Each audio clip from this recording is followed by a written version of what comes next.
6, 18, 54। तो यहाँ से मुझे ये समझ में आता है कि भाई कॉमन रेशियो किस तरह से निकालेंगे। कॉन्जिक्यूटिव नंबर जो है, जो जस्ट बाद वाला नंबर है, उससे पहले वाले नंबर को, मतलब उसको पहले वाले नंबर से डिवाइड कर दीजिए। तो अगर आप 6/2 करेंगे तो भी 3 आएगा। अगर आप 18/6 करेंगे तो भी 6 3 18 तो भी 3 आएगा। और अगर आप 54/18 करेंगे तो भी 18 3 54 तो भी 3 आएगा। तो कॉमन रेशियो इज 3।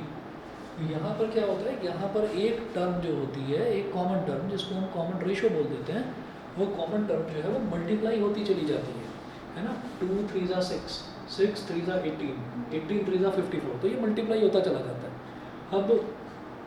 अब हम बात करते हैं इसमें जनरल टर्म किस तरह से निकाली जाती है। जनरल टर्म को हम बेटा nth टर्म भी बोल देते हैं। तो जैसे nth टर्म था AP का, उसी तरीके से यहाँ पर भी, यहाँ पर हम लिखेंगे जनरल टर्म और nth term of a GP। General term और nth term of a GP। तो याद करिए वहाँ पर जनरल टर्म कैसे निकाली जाती थी, an = a + n-1 × d। तो यहाँ पर जनरल टर्म या फिर nth टर्म जिसको बोलते हैं वो क्या होती है, an = a × r⁻n-1। यहाँ पर आपकी nth टर्म या जनरल टर्म इस तरह से निकाली जाती है, an = a × r⁻n-1। ठीक है। अच्छा, अब इसके बाद ये है कि nth term from the end of a finite GP। अगर मेरे को एक GP दे रखा है और जैसे वहाँ पर nth term from the end बोलते थे, तो nth टर्म AP में, मैं AP का इसमें बीच बीच में एग्जांपल क्यों दे रहा हूँ, क्योंकि क्वेश्चन जो एग्ज़ाम में आएंगे, एक तो GP वाले भी एग्ज़ाम में क्वेश्चन AP वाले भी आते हैं, GP वाले भी आते हैं, और कुछ जो ज़्यादा नंबर वाले क्वेश्चंस होते हैं वो होते हैं जिसमें AP और GP मिक्स करके देते हैं। ठीक है ना, तो वो वाले क्वेश्चंस भी आएंगे। तो मुझे AP और GP थोड़ा थोड़ा साथ में लेकर चलना पड़ेगा कंपैरिजन के लिए। अब देखिए nth टर्म फ्रॉम एंड कैसे निकालते थे, वो होता था a की जगह तो आ जाता था l, और प्लस की जगह आ जाता था माइनस l - n-1 × d। ये होता था nth टर्म फ्रॉम एंड। अब इसी तरीके से अगर हमसे बोला जाए कि nth term from end of a GP, nth term from end, nth term from end of a GP is equal to L into 1/r⁻n-1। जैसे फर्स्ट टर्म आता था A, तो फर्स्ट टर्म की जगह तो लास्ट टर्म आ जाएगा L, और R की जगह आ जाएगा 1/r⁻n-1। ये होता है nth term from end of a GP। इसके बाद फिर है दो इन्होंने इंपॉर्टेंट नोट दे रखे हैं और वो बड़े काम के हैं, वो देखिएगा। आपको ये मालूम है जब हम AP में करते थे सिलेक्शन ऑफ टर्म्स, अगर मान लीजिए 3 टर्म्स दे रखे हैं किसी AP में, तो हम उनको a-d, a और a+d मानकर चलते थे, ये पता है? ठीक है। तो इसी तरीके से अगर मान लीजिए हमको GP में दे रखा है, यहाँ पर लिखिएगा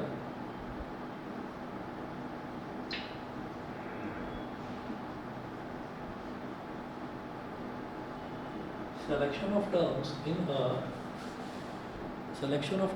in a GP। हाँ जी, selection of terms in a GP। इसमें सर A हो जाएगा, A सेकंड हो जाएगा, A R जैसे नॉर्मली तो ये होता है, लेकिन selection of terms in GP में हमें क्या करना होगा, अगर मान लीजिए हमारे पास 3 टर्म्स हैं, तो अगर 3 टर्म्स हैं तो यहाँ मैं लिख रहा हूँ नंबर ऑफ टर्म्स,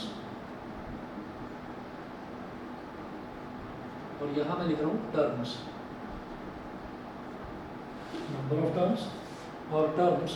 तो इसमें हम क्या देखेंगे कि अगर 3 टर्म्स दे रखी हैं, कि AP में है ही 3 टर्म्स, तो वो 3 टर्म्स में जानबूझकर क्या दूंगा, a/r, a और AR। तो देखो अगर इस टर्म में a/r में आपने r मल्टीप्लाई करा तो क्या आ जाएगा, ए आ गया, यानी कि अगली टर्म आ गई। और इसी तरीके से ए में अगर आपने आर मल्टीप्लाई करा तो ए आर आ गया, यानी कि उससे अगली टर्म आ गई। तो 3 टर्म्स इस तरह से ले लेते हैं। दूसरा, अगर हमारे पास 4 टर्म्स हैं तो 4 टर्म्स में हम किस तरीके से लेंगे, A upon R cube, A upon R cube, comma A upon R, comma A R और ए आर क्यूब। अच्छा, और यहाँ पर लिखेंगे कॉमन रेशो, दिखाई दे रहा है? ठीक है, कॉमन रेशो। तो कॉमन रेशो इसमें तो मुझे दिखाई दे रहा है, इसमें तो आर हो गया, इसमें कॉमन रेशो कितना होगा, आप ये देखिए, ए अपॉन आर क्यूब में क्या मल्टीप्लाई करूँगी, ए अपॉन आर आ जाए, ए अपॉन आर क्यूब में आर स्क्वायर मल्टीप्लाई करना पड़ेगा। तो एक आर स्क्वायर से ये कट गया तो ए अपॉन आर आ गया। ऐसे ही ए अपॉन आर में हम आर स्क्वायर मल्टीप्लाई करेंगे तो एक आर से एक आर कट गया, तो अगली टर्म यानी कि इससे अगली टर्म ए आर आ गई। तो यहाँ पर क्या है, जब हम 4 टर्म्स लेते हैं तो कॉमन रेशो क्या लेंगे, 2r। और याद करिए, अगर एपी का आपको ध्यान हो तो एपी में भी जब 4 टर्म्स ली जाती है तो कॉमन रेशो 2d लेते हैं, डी नहीं लेते। समझ गए? अब अगर 5 टर्म्स हैं, हाँ, सर 2 2r नहीं, sorry, r R square, sorry, R square होगा। ठीक है, ऐसे ही अगर हमारे पास 5 टर्म्स हो गई तो 5 टर्म्स को किस तरीके से लेंगे, A upon R square, comma A upon R, comma A R, comma A R square. तो 1 2 3 4 5 5 टर्म्स हो गई। यहाँ कॉमन रेशो आपका आर ही रहेगा। ठीक, तो ये जो सारी चीज़ें हैं बस इतना आपको याद रखना है। अब इसके बाद आप क्वेश्चन से स्टार्ट करिए इसके।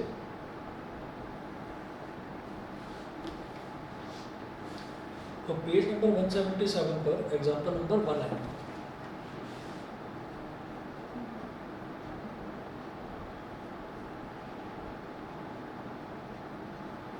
Page number 177 example number 1। तो यहाँ पर क्या है, find the 20th term and the nth term of the sequence 5/2, 5/4, 5/8। तो given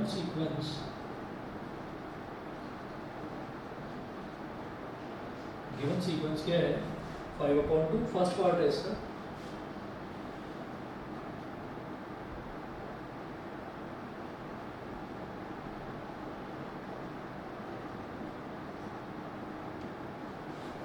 five upon 2, 5/4, 5/8 like this. तो वो बोल रहे हैं कि एक तो आप इसके 20th टर्म बताइए और एक nth टर्म बताइए। तो जरा देखो, कॉमन रेशियो निकालने के लिए हम क्या करेंगे, बाद वाली टर्म को जस्ट पहले वाली टर्म से डिवाइड कर देंगे। तो 5/4 डिवाइडेड बाई 5/2,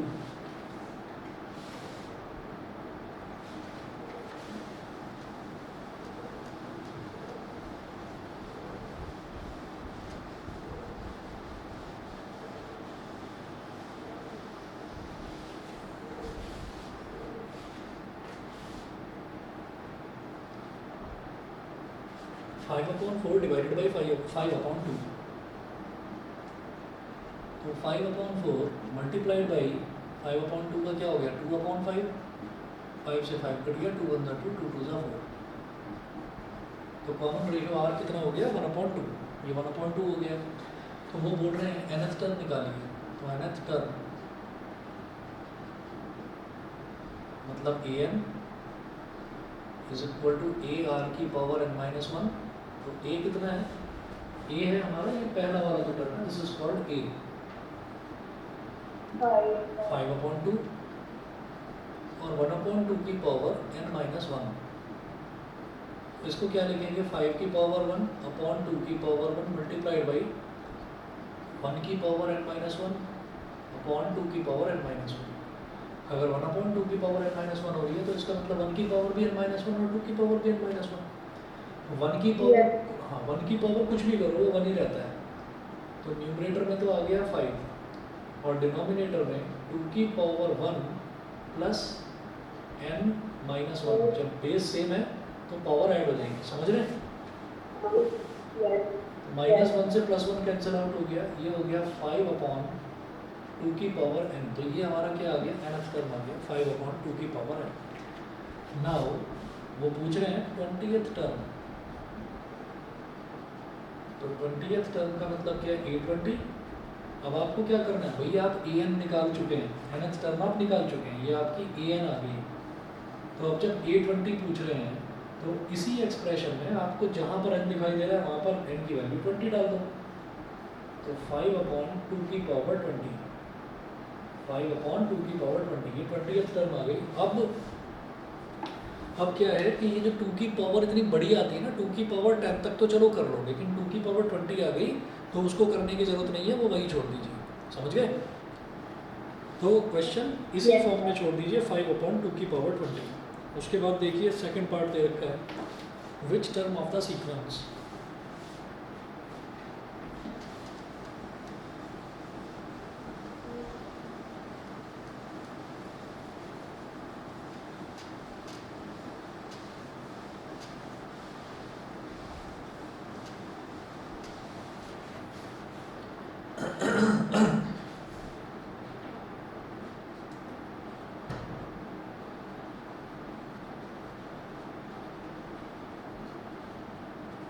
अब देखिएगा सीक्वेंस क्या दे रखा है यहाँ पर, √3, 3, 3√3, डॉट डॉट डॉट। तो पूछ रहे हैं कि इसकी कौन सी टर्म 729 होगी, ये बता दीजिए कि इसकी कौन सी टर्म 729 होगी। तो इसका मतलब क्या है कि जैसे एपी में पूछा जाता था कि which term of the sequence is this, तो वो जो विच टर्म होती थी उसको हम nth टर्म मान लेते थे, ठीक है। और यहाँ से मैं ये कहूँगा कि here a is equal to √3, ये हो गया। और जब कॉमन रेशियो निकालेंगे तो वो क्या हो जाएगा, 3 अपॉन √3, 3 अपॉन √3। अब ये जो 3 है, 3 को क्या बोल सकते हैं, √3 इंटू √3, और अपॉन में √3 से √3 कट गया, तो कॉमन रेशियो भी √3 आ गया। हमारा फर्स्ट टर्म a जो है वो भी √3 और कॉमन रेशियो जो है वो भी √3। तो let nth term is equal to 729। तो हमने nth टर्म को 729 मान लिया। अब nth टर्म क्या होता है, an इज इक्वल टू 729, और an क्या होता है, a r की power n minus 1 is equal to 729। अब a कितना है, √3, और r कितना है, √3 की power n minus 1 is equal to 729। यहाँ तक समझ रहे हैं? Yes, sir. ठीक है। तो इसके बाद देखिएगा क्या करूँगा मैं कि ये √3 की पावर 1 है और ये हो गया √3 की पावर n माइनस 1। क्या हो गया, √3 की power 1 plus n minus 1 is equal to 729। Minus 1 plus 1 cut गया, तो ये हो गया √3 की power n is equal to 729। अब √3 का मतलब क्या होता है, 3 की पावर 1/2 और उस पूरे की power n is equal to 729। तो पावर की पावर हो जाती है मल्टीप्लाई, तो ये हो गया 3 की power n/2 is equal to 729। 729 के प्राइम फैक्टराइजेशन कर लो, तो 3 से डिवाइड होता चला जाएगा। ये 3 2 ज़ा 6, 3 4 ज़ा 12, 3 3 ज़ा 9, फिर 3 से कट जाएगा, 3 8 ज़ा 24, 3 1 ज़ा 3, फिर 3 से 3 27 ज़ा, फिर 3 से 3 9 ज़ा, फिर 3 से 3 3 ज़ा, फिर 3 से 3 1 ज़ा। तो ये प्राइम फैक्टराइजेशन हो गया 1 2 3 4 5 6, तो 3 की पावर 6, तो 3 की पावर n/2 इधर है, 3 की पावर 6 इधर है। It implies that n/2 is equal to 6। अब 2 इधर मल्टीप्लाई हो जाएगा तो n की वैल्यू कितनी हो गई 12। तो वो पूछ रहे थे कि इस सीक्वेंस की कौन सी टर्म 729 है, तो आप कहेंगे 12th टर्म है 729। 12th टर्म है 729, समझ गए? Yes, sir. ठीक है जी, अगला देखते हैं थर्ड पार्ट। देखो which term of the sequence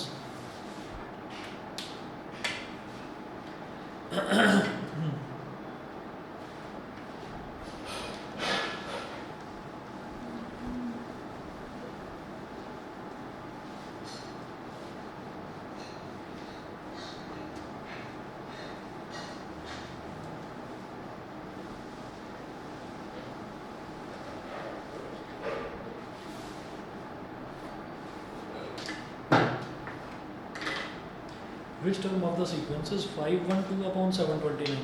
अब सीक्वेंस क्या दे रखा है?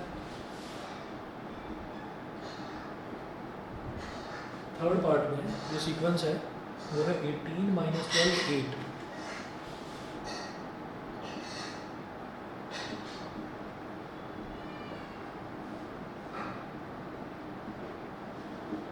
18 माइनस 12 8 लाइक दिस, छोड़ दिया इसको।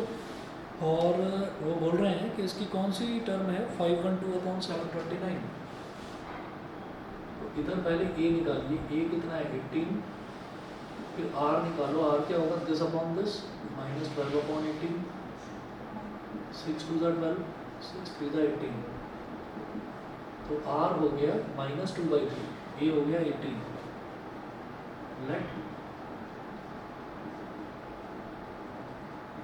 nth term is equal to, क्या बोला है इन्होंने 512 अपॉन 729।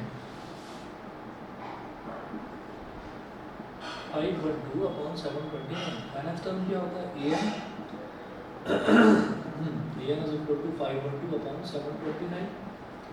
और जो ये an है ये क्या है a r की power n minus 1 is equal to 512 upon 729। अब a r की पावर n माइनस 1, तो a कितना है यहाँ पर 18 इंटू r कितना माइनस 2/3, माइनस 2/3 की power n minus 1 is equal to 512। अच्छा 729 मैंने अभी अभी देखा ही है, ये 729 क्या है 1 2 3 4 5 6, तो 3 की पावर 6 शायद 512 क्या होगा 2 की पावर 6 नहीं, 2 की पावर 6 तो होता है, देख लेते हैं। नहीं है बेटा, आवाज़ नहीं है, चलो देखो एक बार 256 128 64, 2 की पावर 9 हो गया ना ये तो, क्योंकि 32 क्या होता है 2 की पावर 5 होता है, और ये 2 की पावर 9 हो गया। ठीक है, 2 की पावर 9 अपॉन 729 क्या हो जाएगा 729 था हमारा 3 की पावर 6। ठीक है, इसको इतना करके छोड़ो। अब यहाँ पर ये देखते हैं कि अच्छा तो अगर हम 18 को ले जाए तो 18 को उधर ले जाते हैं, एक काम करते हैं Yes. जैसे ये 18 है तो 18 को क्या बोल सकते हैं, चलो उधर ले जाते हैं।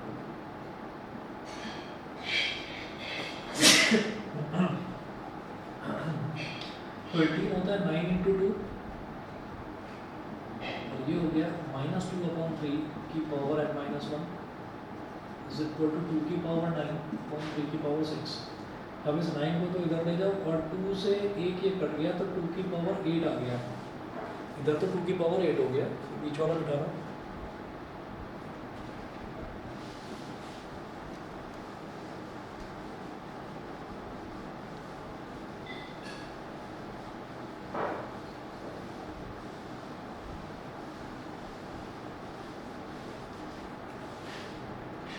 तो ये हो गया 2 की पावर 8। और अगर 9 को नीचे ले जाएंगे माइनस 2/3 की पावर n माइनस 1, और 9 को नीचे ले जाएंगे तो 9 का मतलब क्या है 3 की पावर 2, 3 की पावर 2 3 की पावर 6 में मल्टीप्लाई होकर 3 की पावर 8 बन जाएगा। तो 2 की पावर 8 अपॉन 3 की पावर 8, तो इसको क्या करो आप -2 अपॉन 3 की power n minus 1 is equal to -2 upon 3 की पावर 8। ये मैं -2 अपॉन 3 मैंने क्यों बोला, मैंने ये कहा कि अगर आप किसी भी नेगेटिव टर्म की पावर अगर इवन होती है ना, किसी भी नेगेटिव टर्म की पावर अगर इवन होती है तो उसका रिजल्ट पॉजिटिव ही आता है, ठीक है।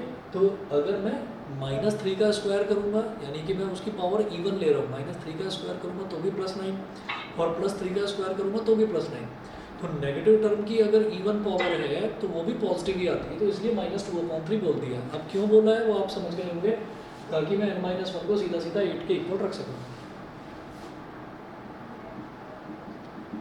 अब -1 को उधर ले गए तो n की वैल्यू आ गई 9। इसका मतलब इस सीक्वेंस की 9th टर्म है 512 अपॉन 729।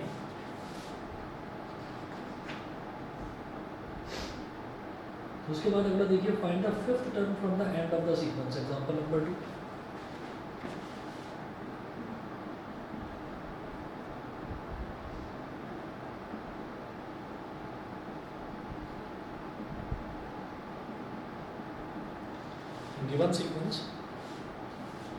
गिवन सीक्वेंस क्या दे रखा है, 2 6 18 और डॉट डॉट डॉट टिल 3 9 3 6 6।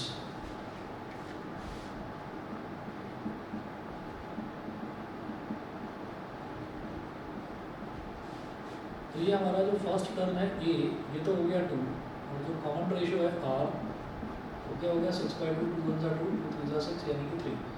तो फर्स्ट टर्म 2 है, कॉमन रेशियो 3 है, और लास्ट टर्म जो है एल वो कितनी दे रखी है 3 9 3 6 6। अब वो बोल रहे हैं कि आप 5th टर्म बताइए फ्रॉम द एंड, ठीक है।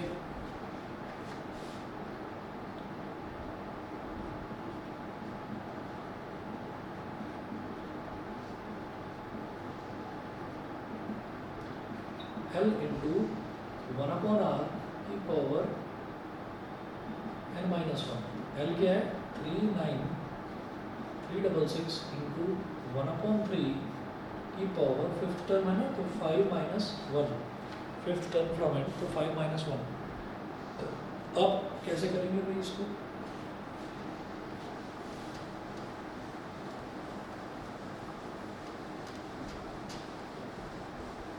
तो 5 - 1 कितना हो गया, 4 हो गया। तो ये हो जाएगा 3 9 3 6 6 इंटू 1 की पावर 4 अपॉन 3 की power 4। 3 9 3 6 6 into 1 upon 3 into 3 into 3 into 3। तो 3 से काटो, या बल्कि 9 इंटू 9 बोल दो, 9 इंटू 9, समझ रहे हैं। तो 9 से काट दो, 9 4 जा 36, 39 माइनस 36 कितना हो गया 3 3 3 33, तो 9 3 जा 27, 33 माइनस 27 इज 6 6 6 66, 9 7 जा 63, 66 माइनस 63 इज 3 3 6 36, 9 4 जा 36, फिर 9 से काटिए, तो 9 4 जा 36, 43 माइनस 60, 43 माइनस 36 इज 7 7 7 72, 7 7 77, 9 8 जा 72, 77 54 आ गया, 9 6 जा 54, तो 486 आ गया। क्लियर? ठीक है। उसके बाद देखिएगा, उसके बाद एग्जांपल नंबर 3 जो है, एग्जांपल नंबर 3 में क्या बोल रहे हैं ये, if the third, sixth and last terms of a GP are 6, 48 and 3072 respectively, find the first term and the number of terms of the GP। ठीक है। एग्जांपल नंबर 3, एग्जांपल नंबर 4 या 5, example number 3 है, if the third, sixth and last term. Example 3 है ना, कुछ और दे रखा है आपकी बुक में? मेरी बुक में 4 है। अच्छा चलो कोई बात नहीं, ये इन्होंने कर दिया होगा आगे पीछे कुछ। चलिए, तो मेरे में एग्जांपल 3 है, मैं उसी हिसाब से करा दूँ। ठीक है, तो आपके वाला मैं लिख रहा हूँ इधर एग्जांपल नंबर 4, मेरे में वो थर्ड है, मैं उसको पढ़ देता हूँ। If the third, sixth and last terms of a GP are 6, 48 and 3072 respectively. तो थर्ड टर्म यानी कि A3 ये दे रखा है 6, हाँ 6 दे रखा है। ऐसे ही जो है सिक्स्थ टर्म दे रखा है 48, मतलब A6 दे रखा है 48। और फिर वो बोल रहे हैं the last term is 3072। Last term मतलब AN बोल देते हैं लास्ट टर्म, वो है 3072। तो यहाँ पर पता है क्या करना होता है, जब मेरे को जब AP होता था तो AP में जैसे मान लो मेरे को थर्ड टर्म और सिक्स्थ टर्म दे रखी होती थी, तो थर्ड टर्म को मैं बोल देता था A+2D और सिक्स्थ टर्म को मैं बोल देता था A+5D। और फिर दोनों को ना जैसे पेयर ऑफ लीनियर इक्वेशन को सॉल्व किया जाता था वैसे सॉल्व कर लेते थे और A और D की वैल्यू निकाल लेते थे। अब यहाँ पर क्या है, यहाँ पर एलिमिनेट ना करके यहाँ पर डिवाइड करा जाएगा। तो कैसे करेंगे देखो ज़रा, ये A3 इज इक्वल टू 6 है। A3 इज इक्वल टू 6 का मतलब क्या है, A⁴ is equal to 6, equation 1 समझ गए। A3 का मतलब हो गया A⁴ -1, A3 मतलब थर्ड टर्म। ऐसे A6 कितना दे रखा है 48, तो A6 का मतलब A⁴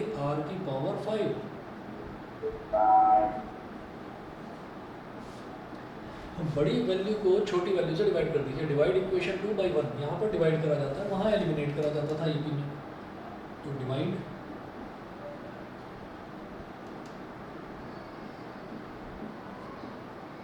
इक्वेशन 2 बाई इक्वेशन 1, तो A⁴ upon AR² is equal to 48/6। ये से ये कैंसिल आउट हो गया, R² से R⁵ ऊपर R³ आ गया, 6 8 का 48। तो R³ इज इक्वल टू 8 का मतलब क्या हो गया 2 का क्यूब। इसका मतलब क्या है बेटा, R की वैल्यू 2 आ गई। प्लस माइनस नहीं ले सकते यहाँ पर, अगर स्क्वायर होता ना तो R को मैं प्लस माइनस ले लेता, लेकिन क्यूब है तो क्यूब का तो क्यूब रूट अगर पॉजिटिव है क्यूब तो पॉजिटिव ही आएगा, अगर नेगेटिव है तो नेगेटिव का क्यूब रूट भी नेगेटिव ही आता है। समझ गए?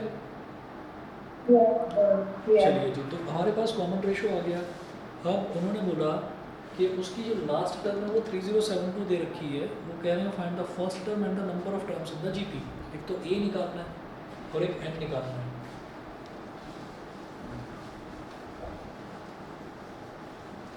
तो R की वैल्यू आ गई, मैं कहूँगा put the value of R in equation 1, तो A की वैल्यू आ जाएगी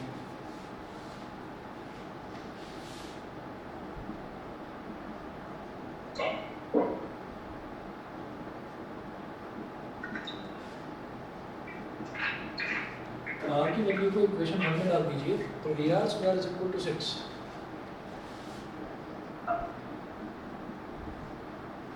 R कितना आया 2,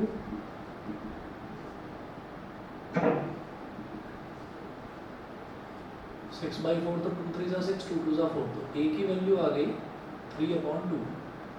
ये तो हो गया हमारा फर्स्ट टर्म, तो A की वैल्यू आ गई 3/2। उसके बाद क्या है, वो बोल रहे हैं कि नंबर ऑफ टर्म्स निकालना है, तो since AN is equal to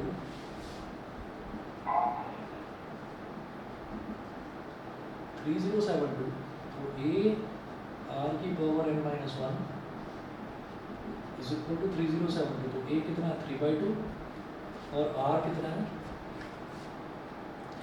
2, तो 2⁴ n-1 इज इक्वल टू 3072। अब 3 से इसको डिवाइड करिए, तो 3 10 30, 3 2 और 3 4 1024 हो गया।